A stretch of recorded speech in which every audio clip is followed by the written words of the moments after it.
말씀 보겠습니다. 출애굽기 23장 말씀입니다. 출애굽기 23장 14절에서 17절까지 말씀 보겠습니다. 출애굽기 23장 14절에서 17절까지의 말씀입니다. 4절 말씀인데요. 한 절씩 나누어서 읽겠습니다. 너는 매년 3번 내게 절기를 지킬지니라.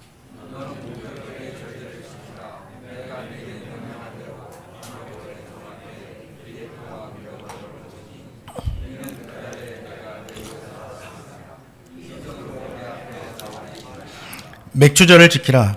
이는 내가 수고하여 밭에 뿌린 것의 첫 열매를 거둠이니라. 수장절을 지키라. 이는 내가 수고하여 이룬 것을 연말에 밭에서부터 거두어 저장함이니라.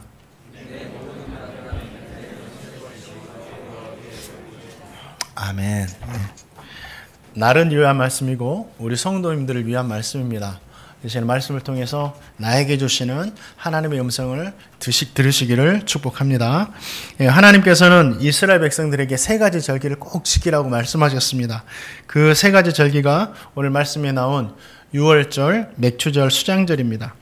유월절은 간단하게 설명하자면 이스라엘 백성들이 애굽에서 구원받은 날, 해방된 날을 기념하여서 그것이 하나님의 은혜였다라고 지키는 절기가 유월절이었고, 맥주절은 보리나 미래를 밭에서 이렇게 씨를 뿌려가지고 그 첫 열매를 거두면서 지키는 절기가 맥주절이었습니다. 수장절은 가을 추수가 다 끝나고 나서 가을 추수를 할 때 감사제로 드리는 절기가 바로 수장절이었습니다. 오늘은 세 절기 중에 맥주절에 관한 말씀입니다. 오늘이 맥주 감사절이기 때문입니다. 성경에는 맥주절을 다른 이름으로도 사용합니다. 칠칠절, 오순절 이렇게 기록되어 있는데 똑같은 말입니다. 보리를 추수하는 것과 관련이 있다고 해서 맥주절이라고 불렀고, 유월절 다음 날부터 7주 후에, 그러니까 한 주가 7일이잖아요. 그 한 주 7일 있는 것을 7주 후에 77, 그래서 77절이다라고 이렇게 이야기도 했고, 또 6월절부터 50일이 되는 날, 오순, 50일이 되는 날 이렇게 하나님께 드려졌기 때문에 오순절이다 이렇게 명칭을 하기도 했습니다. 그래서 성경의 맥추절, 칠칠절, 오순절 다 같은 말입니다. 하나도 어렵지 않습니다. 한국에서 추석을 뭐라고도 하죠? 한가위, 중추절 이렇게 부르는 것처럼 마찬가지입니다. 하나님은 맥추절에 모든 남자가 하나님께 나와야 된다라고 이렇게 말씀하셨습니다. 맥주절을 지키는 것은 선택이 아니라 의무였어요. 반드시 할 의무였습니다. 하나님께서 그만큼 맥주절을 중요하게 여기셨다라는 거죠.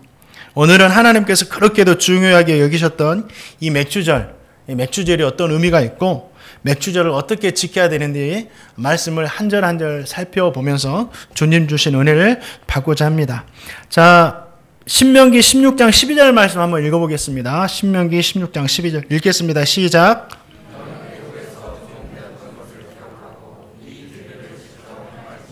아멘. 이 맥주절은요, 이스라엘 백성들이 애굽에서 노예 생활을 하던 것에서부터 시작이 됩니다. 그냥 단순히 밭에 뿌려가지고 하나님께 감사한다 이런 의미도 있지만, 이 시작이 이스라엘이 애굽에서부터 노예 생활하던 그때부터 시작이 돼요. 이스라엘 백성들은 애굽에서 430년 동안 노예로 살다가 하나님의 인도하심에 따라서 애굽에서 해방이 되죠. 그 후에는 바로 가나안 땅에 들어갈 줄 알았는데 불순종해가지고 40년 동안 광야에서 나그네와 같이 방황하면서 지내게 됩니다. 그런데 40년 광야의 시간은 비록 나그네의 삶이었지만 하나님의 돌보심 가운데 먹고 마시며 눕고 일어서며 살았던 시간이었습니다. 이제 광야 40년 생활을 끝내고 이스라엘 백성들이 드디어 가나안 땅에 정착을 하게 됩니다. 그리고 그 정착한 땅에서 손수 밭을 일구어가지고 수확을 하게 되죠. 열매를 얻게 됩니다. 출애굽 후 40년이 지나서야 맛보게 되는 수확의 추수의 기쁨이었죠. 정말 이 기쁨은 엄청난 기쁨이에요. 우리 성도님들 다 직장생활 하셨을 건데 첫 직장생활 가운데 열심히 일해가지고 첫 월급을 받던 그 감격보다 더한 날이 바로 오늘 맥주절이었어요. 이 수확이었습니다. 그때 하나님은 이스라엘 백성들에게 뭘 하라고 해요?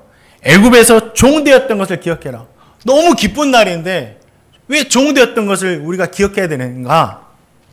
왜냐하면 이스라엘 백성들이 배부르고 풍부하게 되면 그들이 하나님을 잃어버리고 지금 얻게 되는 모든 것은 내 능력과 내 손의 힘과 내 지혜로 얻은 것인데 무슨 감사할 수 있겠느냐. 다 내가 한 것인데 이렇게 고백하면서 하나님을 잊어버릴까 염려했기 때문에 하나님께서 애굽에서 종되었던 것을 기억하라고 말씀하신 거예요.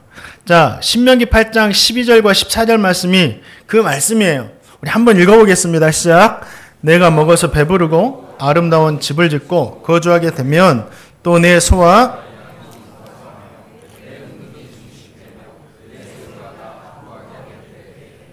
내 마음이 교만하여 이거예요. 너무 아멘.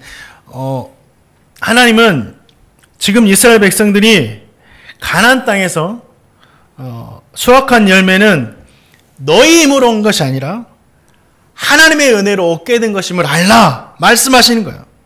하나님께서 너희를 애굽 땅 가운데서 해방시켜 주지 않고 가나안 땅에 인도해 주지 않았다면 절대 이러한 추수의 기쁨은 너희들에게 없었다라는 것을 알라는 거죠.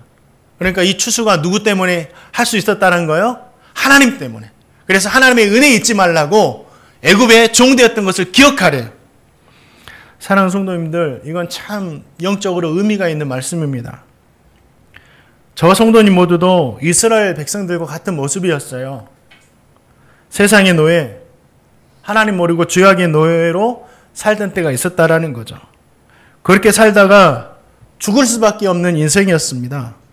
그런 우리를 예수님 믿게 하시고 세상과 죄악에서 해방시키셔서 하나님의 자녀가 되게 해주셨다라는 거죠. 그 전에는 하나님 모르고 죄악의 열매만 맺으며 살았지만 이제는 주 안에서 성령의 열매, 영원히 사라지지 않는 천국의 열매를 맺으며 살게 해주셨다라는 거예요. 완전히 180도 변화된 삶을 우리에게 주신 거예요. 누가? 하나님께서. 맥주절은 이러한 하나님의 은혜를 잊지 않고 감사하는 날인 거예요. 나의 나된 것이 하나님의 은혜다. 가정도 하나님의 은혜로 된 것입니다. 지금 있는 가정도 우리 어머니가 하신 말씀이 있어요.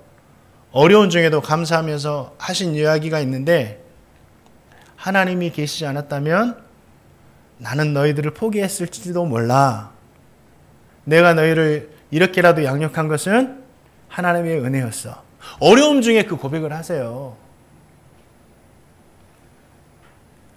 이 가정이 하나님의 은혜로 된 겁니다.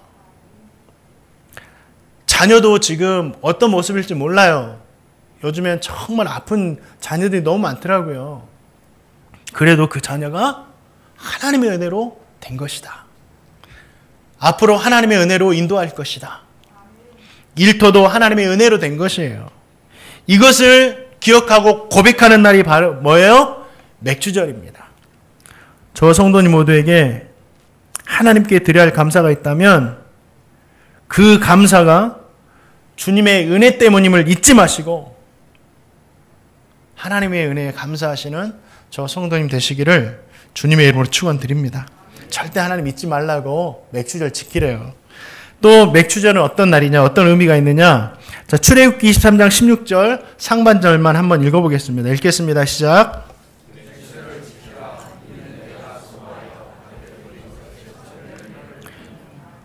맥주절은 수고하여서 밭에 뿌린 것에 첫 열매를 거두면서 하나님께 지키는 절기였죠.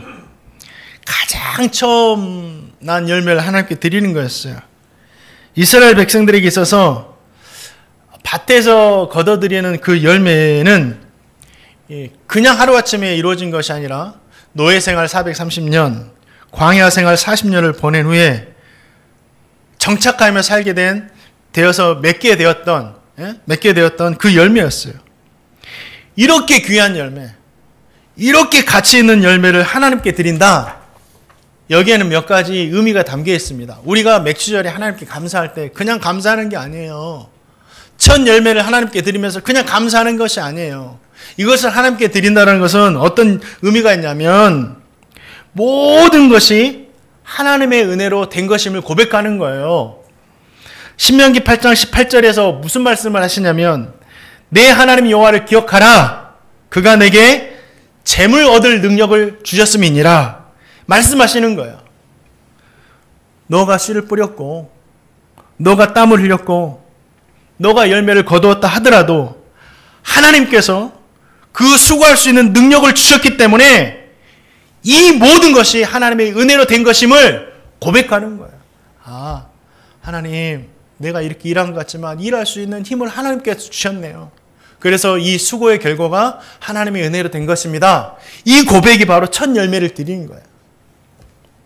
우리 성도님들이 힘이 있어서 사시는 것 같죠? 아닙니다. 우리 장로님이 그러셨다고 하더라고요. 자녀들에게 너희들 힘으로 살 수 있는 것 같냐? 하나님이 힘 주셔야 된다. 또 첫 열매를 드린다는 것은 나에게 있는 가장 귀한 것보다 하나님이 더 귀한 분이시다. 이걸 고백하는 거예요. 이스라엘 백성들에게 밭에서 추수한 첫 열매가 얼마나 귀했겠어요? 안 귀했겠습니까? 너무 귀했죠. 이렇게 귀한 열매를 하나님께 드린다는 것은 어떤 의미가 있냐면 하나님, 나에게 있는 이 귀한 것보다 하나님 더 귀한 분이에요. 이 고백이 있다라는 거예요. 아브라함이 하나님께서 이삭을 바치라고 요구하시죠. 100세 얻은 독자 이삭입니다. 얼마나 아브라함에게 귀했겠어요. 근데 하나님의 말씀에 순종해서 드리죠. 왜 드렸을까요? 여러 가지 이유가 있지만 아브라함이 진짜 그 믿음이 있었어요. 내가 이 아들보다 하나님이 더 귀하다. 그런 마음으로 이삭을 드렸던 거예요. 사랑하는 성도님들, 이 글로 된 말씀을 그냥 글로만 끝내서는 안 돼요. 우리 성도님의 신앙에 돼야 됩니다. 하나님, 내 자녀들보다 하나님이 더 귀해요. 자녀들 앞에서 신앙이 무너지면 안 됩니다. 하나님, 내 자녀들이 어떻게 하든지 저는 상관없어요. 우리 자녀들보다 하나님 귀해요. 또 어떤 분은 그러더라고요. 내 자식은 원수와 같이 보이는데 내 자식의 자식 손주는 천사와 같이 보이는데요. 더 사랑스럽대요. 그 마음은 아직 저는 잘 모르겠지만, 네, 우리 성도님들, 손주보다 귀한 분이 누구예요? 하나님이시다. 물질보다 귀한 분이 누구시다? 하나님이시다. 말로만의 신앙의 고백이 아니라 저의 삶의 고백이 되어지고 우리 성도님의 삶의 고백이 되어질 수 있기를 주님의 이름으로 축원드립니다. 또 하나님께 첫 것을 드린다는 것은 뭐냐면 하나님의 것이니까 드리는 거예요. 우리가 첫 것이 내 거라고 생각하는데 하나님 거로 정해 놓으셨어요. 우리는 이 말씀을 믿으니까 하나님이 정해 놓으셨어요. 처음 것은 다 내 것이다. 출애굽기 13장 2절 말씀, 이스라엘 자손 중에서 사람이나 짐승을 막론하고 태에서 처음 난 것은 다 거룩히 구별하여 내게 돌리라. 이것은 내 것이니라. 하나님께서 말씀하셨어요. 사람이든지 짐승이든지 태에서 처음 난 것은 다 내 것이니까 내게 돌려. 하나님께 정해 놓으셨다니까요. 그러면 이 사람을 어떻게 하나님께 드리나? 짐승에 처음 난 것을 어떻게 하나님께 드리냐? 하나님께서 방법을 알려주셨어요. 어린 양을 잡아서 하나님께 예배를 드려라. 그것이 첫 것을 하나님께 드리는 거래요. 그러니까 여러분들, 우리가 돌 예배를 드리고 그러잖아요. 그 의미로 드리셔야 돼요. 그냥 축하한다, 1년 동안 잘 샀다가 아니라 하나님, 이 아이가 하나님의 것임을 고백하면서 감사로 예배 드리는 거예요. 사랑하는 성도님들, 처음 난 것은 다 하나님의 것입니다. 그래서 하나님께 드리는 거예요.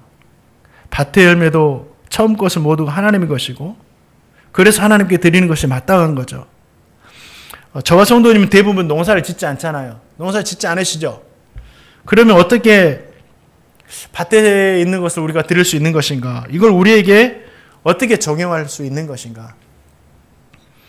저는 우리 아이들에게 이렇게 가르칩니다. 얘들아, 출애굽기 13장 2절 보니까 첫 것이 하나님의 것이래. 하나님께 정해 놓으셨다. 아빠도 사역을 하면서 처음 사례비 받았던 날 기억한다. 그 사례비를 하나님께 다 드렸어. 일생일 때 처음이고 딱 한 번 있는 날이야.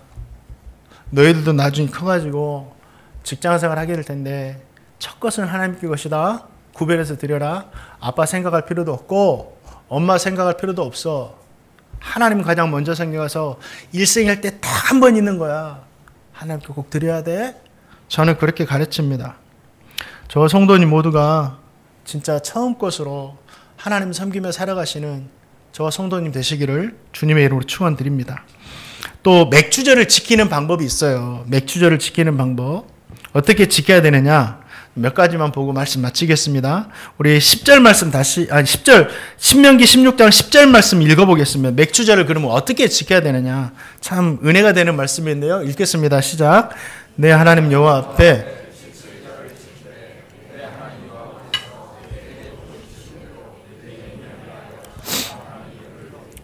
아멘. 맥주절을 77절이라고 이렇게 또 명칭한다고 그랬잖아요. 이 77절 어떻게 지키라고 하나요? 하나님 앞에서 하나님께서 너에게 복을 주신 대로 내 힘을 헤아려 자원하는 힘을 드려라. 이렇게 말씀하시잖아요. 이게 우리가 맥주절 드리는 방법이에요. 제일 먼저 생각할 것은 하나님께서 주신 복을 생각하면서 감사하는 거예요. 우리 성도님들 하나님께 어떤 복을 받으셨나요? 기쁜 일에 대해서는 우리가 감사할 수 있죠. 기쁜 일 당연히 감사하죠. 그런데 생각해 보면 기쁜 일을 감사하는 것도 그렇게 쉽지는 않아요. 왜 그런지 아세요? 하나님을 잊어버리면 기쁜 일도 감사할 수가 없어요. 왜 그럴까요? 내가 한 거니까. 내가 내 힘으로 일했고 내 힘으로 땀 흘렸고 내가 수고해서 돈 벌었는데 이게 뭐 하나님의 은혜야. 하나님을 잊으니까 이렇게 되는 거예요. 진짜 나에게 기쁜 일과 좋은 일 있을 때도 하나님을 잊지 않을 때 감사할 수 있는 겁니다. 그래서 기쁜 일도 감사하기가 쉬운 일은 아니에요. 그런데 하나님께서는 또 어떤 일도 감사해야 돼요? 슬프고 아픈 일도 감사할 수 있어야 돼요. 이게 범사에 감사하는 겁니다. 하나님 그러잖아요. 너희 기쁠 때만 감사하라 이런 말을 하지 않으세요. 범사에 감사해라. 범사에 감사해라. 모든 일에 감사해라. 말씀하시는 거예요. 그렇기 때문에 저와 성도님은 기쁜 일에도 감사해야 되겠지만 슬픔과 고통 중에도 감사해야 되는 거예요. 자녀가 내 마음대로 되지 않을 때 감사해야 돼요. 자녀가 우리 부모님 마음대로 되나요? 자녀가 부모님 마음대로 됐으면 벌써 기업의 재벌 회장이 되었겠죠. 자녀가 내 마음대로 되지 않을 때도 감사해야 됩니다. 사업이 내 마음대로 되나요? 네, 사업이 우리 성도님들이 계획하고 뭐 꿈꾸는 대로 됐다면 벌써 우리 성도님들 삼성 그룹을 앞선 회장들이 다 돼야 돼요. 그렇지만 사업이 내 계획대로 되지 않을 때도 우리는 감사해야 되고 원치 않은 아픔을 당할 때 몸에 질병이 있을 때도 우리는 감사해야 되고 목회가 계획대로 되지 않을 때도 저는 감사해야 됩니다. 목회가 제가 계획한 대로 됐으면 벌써 우리 이너메스 빌딩은 우리 행복누리 교회가 됐을 겁니다. 저 위에는 다 본당이 되고 1층부터 몇 층까지는 다 교육관이 되고 그랬겠죠. 목회도 계획대로 되지 않더라고요. 기도는 하는데 잘 되지 않아요. 그러나 저는 그 안에서도 감사하는 거죠. 감사하는 거예요. 그러면 이런 어려운 상황 가운데 우리가 어떻게 감사할 수 있느냐? 제가 이 비결을 알려드릴게요. 자, 손양훈 목사님께서 잘 아시죠? 손양훈 목사님께서 동인과 동신이라는 두 아들이 있었는데 여순 반란 사건 때 이 아이들이 또 열심히 전도했는데 이 전도한다는 이유로 한 청년에게 총에 맞아가지고 이렇게 죽습니다. 그러니까 복음 전하다가 이렇게 죽은 거니까 순교하신 거죠. 순교하게 돼요. 그러면서 이 두 아들의 장례를 치르면서 예배도 드렸겠잖아요. 장례 예배를. 그러면서 장례 예배 드리면서 그 유명한 10가지 감사를 하시잖아요. 그 감사 중에 저는 정말 아무리 목사지만 흉내내지 못하는 감사가 있더라고요. 한 아들의 순교도 귀한데 두 아들 순교하니 감사합니다. 어떻게 이런 고백을 할 수 있을까? 사람이. 이분이 정말 사람인가? 또 미국 유학 준비하던 내 아들 미국보다 더 좋은 천국 갔으니 감사합니다. 어떻게 이런 고통과 아픔 중에 도대체 이게 이렇게 감사할 수 있을까? 궁금했어요. 그런데 그 감사를 다 읽어보면 9번째 그 비결에 나와요. 이 9번째 비결만 깨달으면 저와 성도님도 이 인간의 차원을 넘어서 감사를 할 수 있다라는 거죠. 9번째가 뭐냐면 이 같은 역경 중에서도 이상 8가지 진리와 하나님을 찾는 기쁜 마음, 여유 있는 믿음 주신 우리 주 예수 그리스도께 감사합니다. 그러니까 손양원 목사님께서 자신의 두 아들 잃었던 것을 감사하는 이유는 뭐냐면 자기 자체가 선해서가 아니고 자기 자체에 어떤 그런 능력이 있어서도 아니고 예수 그리스도께서 그런 감사할 수 있는 마음을 주셨기 때문에 감사했다라는 거예요.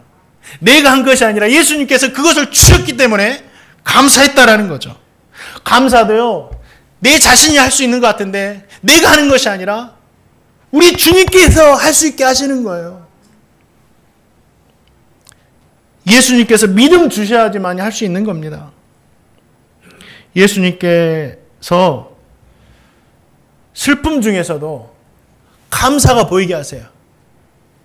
손양원 목사님이 이 슬픔과 고통 중에서도 감사가 보이게 하시는 거예요. 그게 은혜입니다. 사랑하는 성도님들, 우리 주님의 은혜로 정말 아프고 슬픔 중에서도 감사가 보여지는 그 은혜가 저와 성도님에게 있기를 주님의 이름으로 축원드립니다. 하나님 아버지, 자녀의 문제로 인해서 고통합니다. 자녀의 문제로 인해서 너무 고통합니다. 그래도 이 자녀 붙들고 하나님께 기도할 수 있게 하심을 감사합니다. 하나님, 질병의 문제로 너무 괴롭습니다. 왜 나에게만 이런 일들이 생기는지. 하나님, 그러나 이 질병으로 주님을 조금이라도 더 가깝게 생각할 수 있도록 도와주셔서 감사합니다. 하나님, 사업이 마음대로 안 됩니다. 죽겠습니다. 하나님, 그러나 이 어려운 중에도 주님 더 한 번이라도 부를 수 있도록 나를 도와주셔서 감사합니다. 저는 이런 감사가 우리 행복누리교회 성도님의 감사가 되었으면 좋겠고, 이 감사의 기도에 우리 주님께서 들으시고 정말로 문제가 변해서 간증이 되고, 질병은 변해서 치유가 되고, 사업은 열려서 열매 맺게 되기를 주님의 이름으로 축원드립니다. 또 우리가 이 추수감사절을 어떻게 감사해야 되느냐, 이건 좀 우리 성도님들이 부담이 될 수도 있지만 저는 말씀을 가르쳐야 되잖아요. 우리 부담이 되더라도 가르쳐야 됩니다. 자, 16장 10절 말씀 다시 한번 읽어보겠습니다. 16장 10절 말씀 시작. 내 하나님 여호와 앞에 7질자를 지키되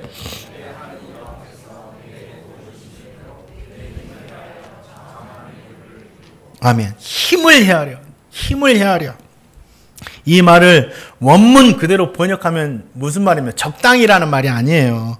할 수 있는 능력 범위 안에서 최대한으로 힘껏이라는 말이에요.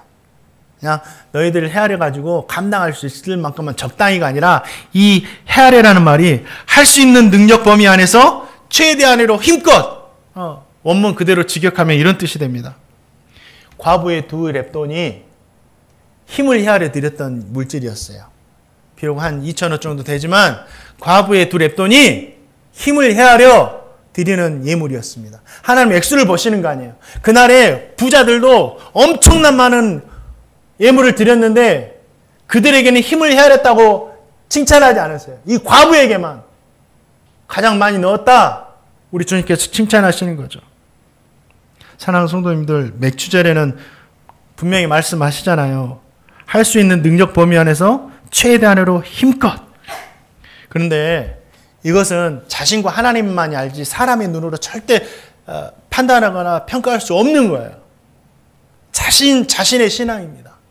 그래서 저와 성도님들 이 말을 꼭 기억하셔서 힘을 헤아려 감사할 수 있는 저와 성도님 되시기를 주님의 이름으로 축원드립니다.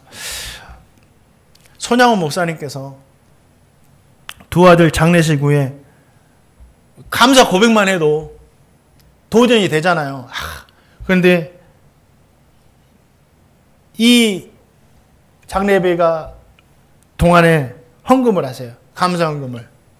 그러면서 한번 띄워주실래요? 그 사진인데 이게 이제 손양원 목사님이 동신 아들 이렇게 보내면서 헌금했던 헌금 봉투가 예양원에 가면 이렇게 진열되어 있어요. 거기 보면 1만 원 이렇게 감사 헌금 드리는 1만 원. 지금 1만 원이 아니에요.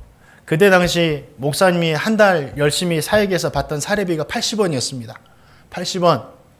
그러니까 이 목사님은 10년째 사례비를 그냥 하나님께 감사헌금으로 아들 순교하는 장소에서 드린 거죠. 이거는 힘을 헤아리는 차원을 넘어선 거죠. 넘어선 거죠. 저는 감히 말하지만 저는 감히 흉내도 못 냅니다. 저도 못해요. 그러나 이 헌금에는 뭐가 담겨 있죠? 자원함. 누가 강조해서 하는 것이 아니라 자원함입니다. 저는 이 헌금의 액수가 중요한 게 아니라 자원함. 누가 강조하지 않아도, 누가 말하지 않아도 자원해서 드리는 것. 말하잖아요. 힘을 헤아려 자원해서 하나님께 드리라고. 저와 성도님 모두가 정말 하나님께 감사할 때 하나님 감사합니다 하고 자원함으로 드리는 저와 성도님 되시기를 주님의 이름으로 축원드립니다. 마지막으로 이게 중요해요. 맥주 감사절이 어떤 의미인지 우리 신명기 16장 11절 말씀 한번 읽어보겠습니다. 읽겠습니다. 시작. 너와 내 자녀와 노비와 내 성중에 있는 레위인과 및 너의 중에 있는 객과 고아와 과부가 함께 내 하나님 여호와께서 자기 이름을 두시려고 택하신 곳에서 내 하나님 여호와 앞에서 즐거워할지니라. 하나님은 너와 내 자녀와 노비와 레위인과 객과 고아와 과부와 함께 하나님 앞에서 즐거워하라. 이 맥주절에 이렇게 하고 있어요. 즐거워해라. 오늘 즐거워하기 위해서 예배 끝나면 식사를 준비했습니다. 정말 맛있게 준비했거든요. 우리 성도님 그냥 가지 마시고 좀 식사할 장소는 협소합니다. 또 해피틴 해피아이실에서 또 모이셔가지고 꼭 식사하고 가세요. 함께 기쁨을 나눠주시기 바랍니다. 너와 네 자녀는 우리 자신을 말하겠죠. 우리 자신은 어떻게 맥주절을 지켜야 되느냐. 레이는 성전에서 봉사하는 사람들을 말하고 중요한 것은 노비, 객, 고아와 과부. 이 사람들은 누구예요? 연약하고 소외된 이웃들을 말하죠. 저와 성도님은 맥주절에 소외된 이웃과 함께 하나님께서 베푸신 은혜를 감사해야 됩니다. 나눠야 된다라는 거예요. 그들과 함께 즐거움을 나눠야 되는 거예요. 감사를 나 혼자만 차지하지 말고 이 감사를 나눠라. 소외된 이웃과 나눠라. 이것이 맥주절의 정신이다. 저는 이 말씀을 이렇게 적용했습니다.